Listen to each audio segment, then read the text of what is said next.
ना निजी कोई घोषणा पत्र, सो कॉल्ड घोषणा पत्र, आपका पत्र भी हो, जो जनता को लगे कि हमारे सांसद जीतेंगे, तो इन बिंदुओं पर काम होगा और वह सुविधाएं हमें मिलेंगी। देखिए, हम अपने बारे में प्रचार नहीं करते। जनता बोलती है कि रूडी जी ने काम किया तो हम स्वीकार करते हैं। वो कहती है नहीं, आगे की बात। हाँ, तुमने कहा कि काम नहीं करते हो, तो मैं कहता हूँ भाई नहीं, आगे की बात। भाई तो आ रहे हैं, जो आप जीत रहे हैं। अरे भाई, हम जीत, आप कह रहे हैं ना हम जीत रहे हैं, तो आपको बधाई। पत्रकार हैं और आप अगर असेसमेंट कर रहे हैं तो मेरा बड़ा हमको अच्छा लग रहा है। नहीं, जीतने की बात। अब हमारे ऊपर आरोप लगता था कि आप कोई काम नहीं करते। हो सकता है, हो सकता है आपकी बात सही हो, तो हमने कहा कि एक पत्रक छपवा देते हैं, और आप सब लोग पढ़े लिखे हैं। हो सकता है उस पार्टी में लोगों को पढ़ने लिखने से कोई लेना देना नहीं, लेकिन हमारे पार्टी में और आप लोगों में पढ़ने का, तो हमने ये पत्रक छपवा दिया।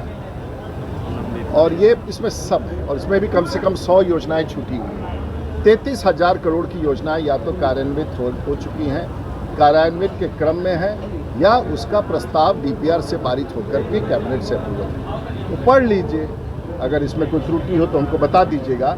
लेकिन ये 33,000 करोड़ देश का पहला जिला है जहां इतना बड़ा निवेश, और ये लोग बोलते हैं साहब, मैं नहीं बोलता हूँ, लेकिन आप लोग बार बार पूछते हैं तो बार बार हमको देखा, तो हमने छाप दिया है, पढ़ लीजिए। और ये सब नरेंद्र मोदी के नेतृत्व में, सब नरेंद्र मोदी के नेतृत्व में, हम सब माध्यम हैं, भाजपा के कार्यकर्ता हैं, इस पर कोई टिप्पणी नहीं करते। और कोई सवाल? लालू यादव सर आज एक ट्वीट कर लोगों के साथ शेयर किए हैं कि चुनाव में ये मरने की चुनाव है, जिंदा रहने की चुनाव है, मारने की नहीं, जिंदा रहने की चुनाव है। हम लोग को तो नहीं पता है कि चुनाव में काहे कोई मर जाएगा भाई। हम लोग तो गोली तो तब खाते थे जब छपड़ा में लालू जी के लोग घूमते थे।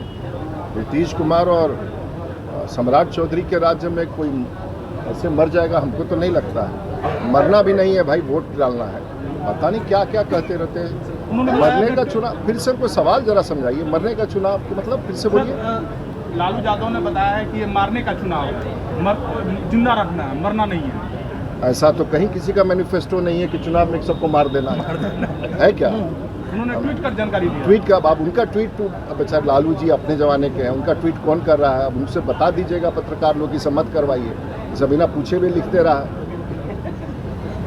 भाई। आजकल तो होता ही है, सीनियर लोगों का जूनियर लोग ट्वीट करते हैं। अब उनको लालू जी पढ़ेंगे तो नाराज हो जाएंगे कि भाई कौन कौन चीज़ लिख दे रहे हो, तो उनके लोग सब बिहार भर का मर गया। ऐसा सर आप लोग बता ही खबर कर दीजिएगा। सर उन्होंने संविधान को खतरे में बताया। हे भगवान, संविधान, एक तो प्रभु, मेरा तो यही अनुरोध है कि एक बार संविधान तो कम से कम इस जीवन काल में एक बार पढ़ दो। बड़ा संविधान पढ़ना भी बड़ा ज़रूरी है। हम लोग का सौभाग्य है भारतीय जनता पार्टी के कार्यकर्ताओं के, हम लोग संविधान को खतरा कैसे, संविधान को कैसे बदल दिया जाएगा?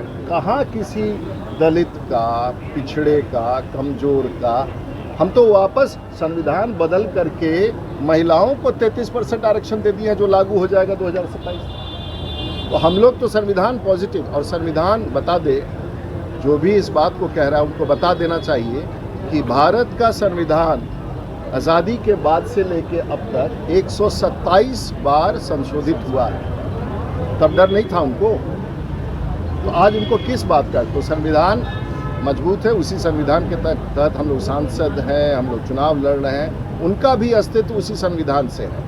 लेकिन हम लोग ऐसा संविधान नहीं देखे थे चलाने वाला जो अपने कार्यकाल में मुख्यमंत्री रहते हुए जेल चला जाए, और जब खुद चला जाए तो संविधान का खतरा सबसे बड़ा उसी समय था। और उससे बड़ा खतरा तब था कि जब अपने जेल चले गए तो अपनी पत्नी को मुख्यमंत्री बना दिए। इससे बड़ा संविधान का खतरा क्या हो सकता है? और वो लोग जब संविधान की बात करें, क्या बात है।